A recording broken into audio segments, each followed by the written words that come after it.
For years, Andy Cohen has perfected a dangerous art form. Behind that charming smile and quick wit lies the sharpened mind of someone who's spent thousands of hours dissecting human nature, one carefully placed question at a time. He's made a career out of the moment when someone's carefully constructed facade cracks. But Thursday night would test his skills against an opponent unlike any before her. Meghan Markle didn't arrive as a guest. She arrived as a duchess. The Bravo clubhouse hummed with that particular electric energy that only comes before something memorable. Studio lights cast everything in shades of purple and blue, the set's signature aesthetic designed to make people feel both celebrated and exposed. The audience sensed it too, a charged anticipation, whispers, cameras rolling. This wasn't just another celebrity interview. Something in the air suggested the night would be remembered.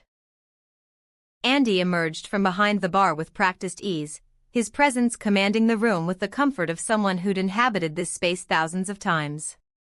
He knew how to make people feel welcome. He knew how to make them confess. Most importantly, he knew the exact moment when warmth could become a weapon. He smiled that signature smile, wide, inviting, laced with mischief that only the smartest guests noticed too late. Meghan's entrance was choreographed with the precision of someone accustomed to being looked at. Every movement calculated. Every gesture designed to project grace while maintaining the perfect distance. She'd mastered the art of appearing warm while remaining untouchable. Her smile was flawless, her wave crisp, her poise impeccable. She moved like someone who'd spent years understanding exactly how to be perceived, and that perception was everything. "Welcome to Watch What Happens Live," Andy said, his tone suggesting genuine pleasure at her presence. "We're thrilled to have you." The audience applauded. Everything seemed normal. Everything seemed fine. Neither of them could have known that within 25 minutes, the room would hold its breath as the carefully maintained composure of a duchess crumbled under the weight of simple, unanswerable questions. The first exchange felt innocent enough. Andy asked about the transition from palace life to California, a softball question, the kind of thing anyone might ask at a dinner party. But something in how he asked it, that slight inflection, that barely there smile, suggested he was asking for a real answer, not a polished soundbite. Meghan's response came swiftly, practiced. Living authentically. A phrase so carefully chosen it practically glowed with intention. Andy leaned forward, his eyes glinting with curiosity that was either genuine or perfectly performed. It didn't matter which. He pressed her on what authentic meant, asking about daily routines, morning practices, the texture of her actual life. And here's where the first cracks began to show. Meghan deflected with the kind of precision that suggested deflection was her default mode. Why did her morning routine matter? What did that have to do with anything meaningful? "It's not meaningful," Andy replied. "That's the point. This is a late-night show. We ask silly questions." He said it like it was obvious, like she should understand the rules of engagement before sitting down at the bar. But there was something beneath his lightness, a clear suggestion that if she wasn't willing to play the game, why was she here at all? The tension rose almost imperceptibly. A subtle shift in tone. The conversation pivoted to her foundation work, to the systemic issues she was addressing. Meghan spoke with the gravity of someone discussing matters of profound importance. Mental health. Women's empowerment. Children's welfare. Substantive work. Real change. It all sounded compelling until Andy asked the question that would echo through the rest of the evening, "Can you be more specific? Is there a program I could look up? A thing with a name?" It was a simple question. A reporter's question. The kind of question that has only two possible answers: either you provide specifics, or you admit that specifics don't exist. And right there, in that moment, Meghan chose a third option: defensiveness. Why do you need specifics? Can't you just trust that the work is being done? The moment she said it, you could see her realize what she'd revealed. Trust me. Blind faith. No evidence. Andy laughed. A genuine laugh, delighted and surprised. The kind of laugh that suggests someone has just said something both absurd and honest at the same time. I could, he said. But I'm a journalist. Well, journalist adjacent. We like details. That's kind of our thing. The audience shifted. They were beginning to sense something. The dynamic was changing, subtly, like watching a chess player realize they're not playing against another chess player, they're playing against someone who's studied the game for decades. Meghan's frustration mounted. She suggested that details could be weaponized, that vagueness was safer than specificity. Andy countered with a metaphor about solving world hunger: you can claim it until you point to actual fed people. Then it's real. Until then, it's just words. Meghan insisted the work spoke for itself. And Andy, with the timing of someone who knew exactly how to land a line, cupped his hand to his ear and said, "Really? Because I literally cannot hear it speaking." The audience laughed. It was a laugh that mattered. It was the sound of the room choosing a side, and Meghan felt it. You could see it in how her jaw tightened, in how her eyes narrowed. This wasn't going how she'd expected. She'd come to be supported, to share her narrative, to control the story.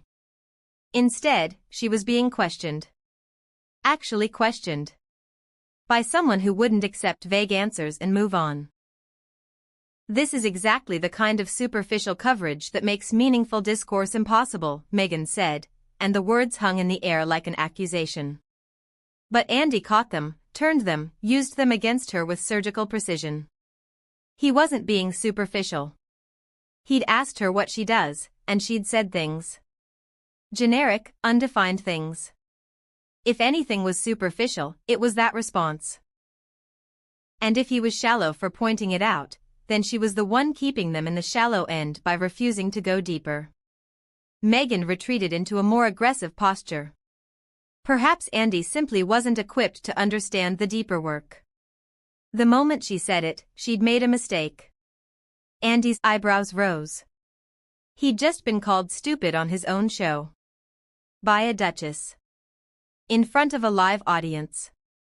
And instead of getting defensive, he did something more devastating. He made it funny. He turned to the audience and said, "She just called me stupid on my own show. This is amazing television." The audience laughed, but it was different now. It wasn't mean-spirited. It was the laughter of people watching someone get outmaneuvered in real time. Meghan tried to claim she hadn't called him stupid, just implied he wasn't equipped. Andy gently corrected her, that was simply how smart people called others stupid without technically calling them stupid. It was elegant. He respected it. The compliment was worse than an insult because it was true. The pivotal moment came when Andy suggested they talk about Harry. The response was immediate and absolute. A wall came up so fast you could almost hear it slam shut. Meghan didn't want to discuss her husband. Andy found this remarkable, given that she'd discussed him extensively in documentaries, interviews, and an entire book he'd written about their relationship. Now, suddenly, it was off limits. Some things should remain private, Meghan said. But Andy had already identified the contradiction. She and Harry had had a camera crew in their house for a Netflix series. They'd created multiple documentaries about their life together. They'd written about their relationship publicly. Privacy, it seemed, wasn't a core value so much as a strategic choice, something to invoke when the conversation wasn't going the way she wanted. Meghan insisted there was a difference between choosing what to share and being forced to share. But Andy was relentless now, sensing he'd found the pattern. She wasn't being forced. He was asking politely, cocktail in hand. This was the gentlest questioning she could possibly face. The fact that she experienced it as invasive said something about how she encountered all questioning, not as curiosity, but as attack. "How's Harry is invasive?" Andy asked, incredulous. "That's how people greet each other at parties. "How's your husband?" "He's great." That's the whole exchange. You've made it weird by refusing to participate. The audience was fully invested now. They were watching a clash of two completely different worldviews, one person who believed every question was a threat, another who simply wanted to have a conversation. As the interview continued, the pattern became undeniable. Andy asked about her work, her foundation, her charitable initiatives. Each answer came wrapped in layers of vagueness. Marginal communities. Platforms for unheard voices. Initiatives. Never a name, never a program, never something that could be verified or fact-checked. Just words arranged in sentences that sounded meaningful but contained almost no actual information. Andy kept asking. And asking again. Not out of malice, but out of genuine curiosity mixed with an almost professional obligation to hold her accountable. He compared her lack of specificity to his knowledge of his houseplants. They exist, they seem fine, but he couldn't tell you much more than that. The comparison landed like a punch. Meghan set down her cocktail with more force than necessary. This wasn't the interview she'd expected. "What were you expecting?" Andy asked. "Something more supportive." The answer revealed everything. She'd come expecting worship. Instead, she'd encountered a journalist who believed that real support meant holding people accountable instead of nodding along. When you agree with everything someone says, you're not supporting them. You're enabling them. When you ask hard questions, you're actually engaged. You actually care. The temperature in the room dropped further. Meghan insisted Andy was trying to make her look bad. Andy responded that he was trying to have a conversation, and she was making herself look bad by treating every question as an attack. He'd asked about her life, her work, her husband. 3 things. The 3 most obvious things anyone would ask. She'd refused to engage with any of them substantively. "You're mocking me," Meghan said. And Andy, with perfect comedic timing, asked if he should instead compliment her while she sat in silence. Was that the vibe they were going for?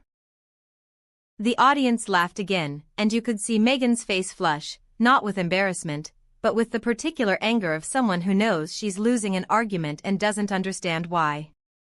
But then came the moment that changed everything. The moment that would be replayed, analyzed, and discussed for far longer than the interview itself. Andy delivered an observation so precise, so targeted, that it cut through all of Meghan's defenses at once. You can't come on a show famous for asking pointed questions and then get upset when the questions are pointed, he said. That's like going to a steakhouse and complaining about the beef. It's literally why you're here. But it didn't stop there. He continued, his voice steady and almost sympathetic. You've come on a show and refused to actually engage. It's like you came loaded for a fight that nobody else was having. Meghan's voice rose now. She'd encountered this before, she insisted. She knew what media does. She'd been destroyed by it. And there, in that statement, lay the seed of everything that followed. Because Andy responded not with anger or defensiveness, but with clinical observation. By British tabloids. I'm not a British tabloid. I'm a gay man with a talk show who asks celebrities questions while drinking. The stakes are very different. Meghan countered that the stakes are always the same. Everything she says gets twisted. And Andy, patient and methodical, pointed out that nothing he'd said had been twisted. They were on live television. There was no editing. The audience could see exactly what was happening. He'd asked reasonable questions. She'd given defensive non-answers. That was the story. The audience applauded in agreement, and something in Meghan's expression shifted from anger to something closer to desperation. This wasn't going the way it was supposed to. The power dynamic she'd expected? Where her status, her story, her perspective would be centered, had flipped entirely. She was no longer in control. And then came the line that would define the entire evening. The observation that landed like a bomb dropped from a great height. It was so devastating precisely because it was true, and because Andy delivered it with neither cruelty nor judgment, just fact. Have you considered that maybe, just maybe, the common factor is you? The room fell silent. Not the polite silence that follows a good line from a talk show host. A different kind of silence. The silence of recognition, of something true being said out loud. Meghan stared at Andy, her mouth opening and closing like she was searching for a response that would never come. You've had conflicts with the royal family. You've had conflicts with British media. You've had conflicts with American media.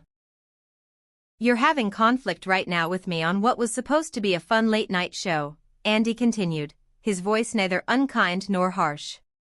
At some point, you have to ask yourself why every situation turns adversarial. Meghan insisted it was because people are adversarial.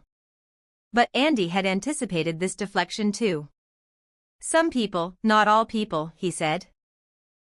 And the people who aren't adversarial often become that way when they're treated with suspicion and hostility, which is exactly what you've done tonight. They attempted a reset. Andy suggested they start over, that he genuinely wanted to try again. For a moment, it seemed like it might work. But within moments, they were back in the same pattern. Vague answers about exciting projects and various initiatives. And Andy, with the patience of someone who'd already made his point, simply pointed out that they were back to vagueness again. Fast. Very fast. He'd asked her 47 times, or it felt like it, to name something specific. A program. A grant. A person she'd helped. Something verifiable. And every single time, she offered word salad. It was, Andy observed, genuinely impressive how many sentences she could construct that contained zero information. Meghan stood fully now, her composure visibly fracturing. This was a mistake. Coming here was a mistake. And Andy, with the kind of calm that only comes from knowing you've already won, simply asked why. Was it because he'd asked her to back up her claims? Because he hadn't just nodded along while she said vague things about empowerment? That's not a mistake, Meghan. That's journalism. Well, entertainment journalism, Andy added, his tone suggesting this distinction was actually rather important. Journalism adjacent entertainment. Whatever this is not harassment. This is me doing my job.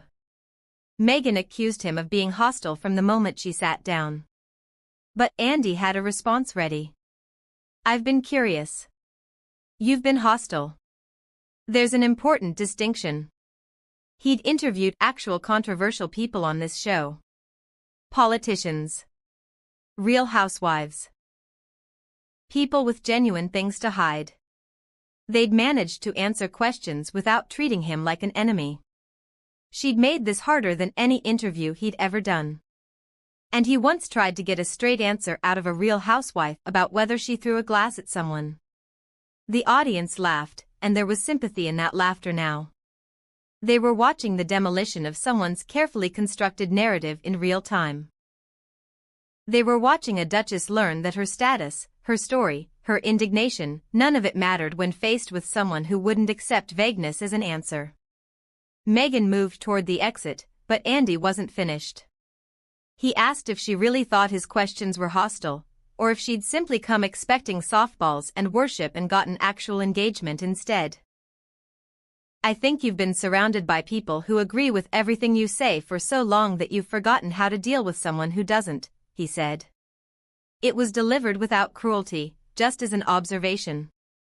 A mirror being held up to her own life. You don't know anything about my life, Meghan said. And Andy's response was perfect in its simplicity. You haven't told me anything about your life. That's literally been my point for the last 15 minutes. Meghan grabbed her purse and declared she was leaving. And Andy, with the perfect closing line, told her that was one way to handle it. Another way would be to actually answer a question. But leaving works too. Then he added something that made her pause, that struck some chord deeper than anything else he'd said. "You'll regret this," she said. Would he? He'd go home, sleep well, and wake up tomorrow still being himself. Same job, same life, same everything. She'd go home and add another name to her list of people who'd wronged her. "I think we both know who's really going to regret this." It was a prediction.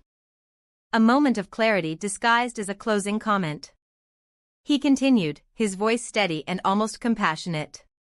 "Your list of enemies keeps growing. Every interview, every interaction, every situation turns into another grievance. At some point, you're going to run out of people to blame and have to look at the common factor. The common factor is you, Meghan. You're the person in every story." He didn't say it with anger. He said it the way a therapist might say something difficult but true. The way a friend might finally tell you the thing that needs to be said. You're in conflict with your family, your former friends, the British press, the American press, and now me. A gay talk show host who asks celebrities about their love lives and makes them play drinking games. If you can turn this into an adversarial situation, the problem might not be the situation. Meghan's hand tightened on her purse strap. She insisted Andy was never going to give her a fair interview. But he pointed to the audience, to the cameras rolling, to the live broadcast happening in that moment. There was no editing. Everything the audience had heard was real. Everything they'd seen was authentic. He'd tried to have a conversation. She'd refused to participate. That wasn't unfairness. That was simply failure to engage. Meghan walked toward the exit, paused, turned back for one final moment. She insisted people would see what happened and understand how she'd been treated. They absolutely would, Andy agreed. They'd see him ask, "How's Harry?" and watch her refuse to answer. They'd see him ask about her work and watch her say nothing specific. They'd see him remain calm and curious while she became increasingly hostile. And they'd draw their own conclusions. Andy raised his glass toward her as she left. "Thanks for coming, Meghan. This was genuinely one of the most fascinating interviews I've ever done. Not because of what you said almost nothing. But because of what you revealed." "I revealed nothing," she said. "You revealed everything," Andy replied. And then she was gone. The sound of her heels echoing through the clubhouse, through the stunned silence that followed, a punctuation mark on what had just occurred. The audience burst into applause. Not cruel applause. Sympathetic applause for the host who'd navigated an impossible situation with unflinching clarity and wit.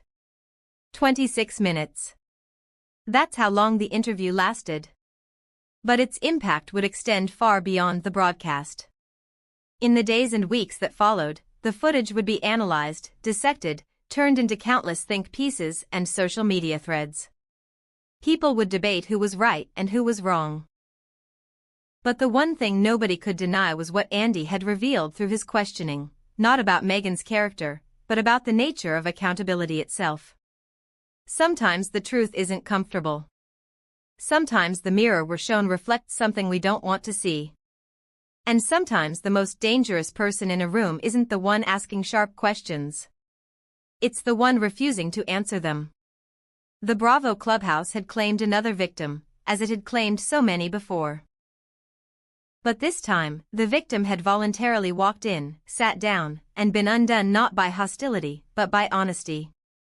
And somewhere, in a mansion with a podcast studio, a duchess was learning what countless guests before her had discovered, that Andy Cohen's charm is far more than a simple smile. It's a weapon. His curiosity is relentless.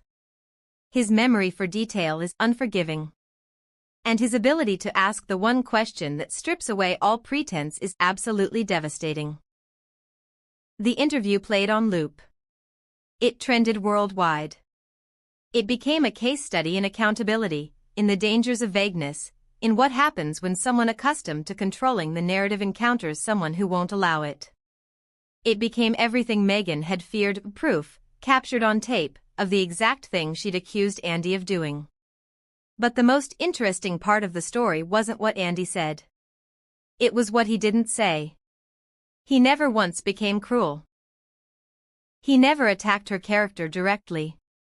He simply asked questions and responded to her answers with honesty and humor. He held up a mirror and let her see herself reflected in it. Whether she learned anything from that reflection remains to be seen. But the world was watching. And the world had drawn its conclusions.